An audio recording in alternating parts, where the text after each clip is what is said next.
Hi, my name is Victoria Piccirillo. I'm with Henry Schein Pro Repair, and today we're going to be going over some handpiece maintenance. We're going to act as if we just use this on the patient. So take your handpiece, and the first step you're going to want to do is clean the exterior of the handpiece. What we need to do is just take a paper towel and run it under some warm water. You're going to wash it over the exterior of the handpiece to get off any type of buildup that may have gone onto the handpiece during the procedure. If you have a handpiece with some of the grooves like this one right here, you're going to want to take a toothbrush and just run it over the handpiece, get anything that might be built up in those grooves. You do not want to use any type of disinfectant or any type of wipe that has alcohol in it on the exterior of the handpiece because those have corrosive agents. Once those corrosive agents get inside the handpiece, it causes damage to the airline or the waterline. And once those lines are cracked, you cannot repair the handpiece, so you want to make sure that you're using only warm water on the exterior. Now that we're done with cleaning the exterior of the handpiece, we're going to move on to the interior. What you need to do is grab some lubricant and find your drive line. The drive line is going to be the smaller of the two holes on the back end of the handpiece.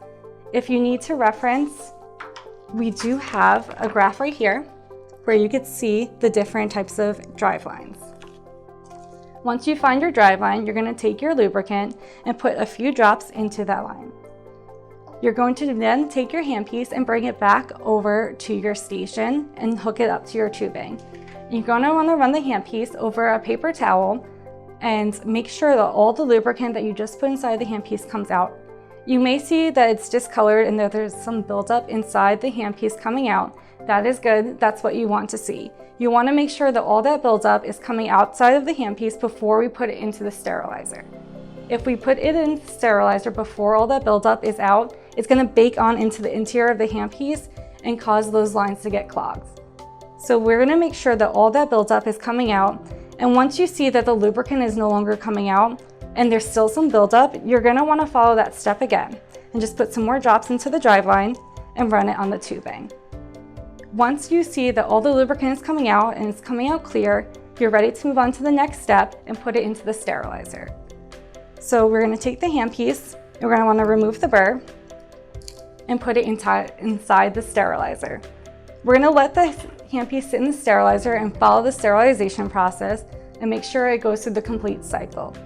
Once the handpiece is done in the sterilizer, you're going to want to have the handpiece cool off naturally. You do not want to take the handpiece and force it to cool off faster by putting it inside the water or running under the sink. If there's water that gets inside this handpiece, it's going to cause rust. Once there's rust inside the handpiece, it's going to be deemed beyond repair. We can't get that rust out, so just be careful and make sure it's going to run its normal cooling process. You also want to be careful when taking the handpiece out of the sterilizer because it is going to be warm. Warm metal is compromised metal, and if you drop the handpiece, there's going to be dents inside the head.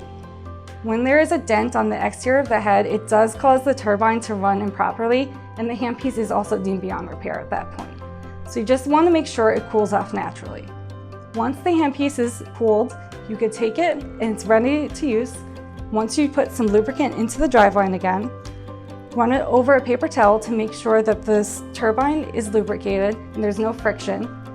Once you see that lubricant come out, you can put it over the patient's mouth and you're ready for use. Thank you for watching this video. I hope this information was helpful. If you have any more questions, please give us a call at 800-367-3674.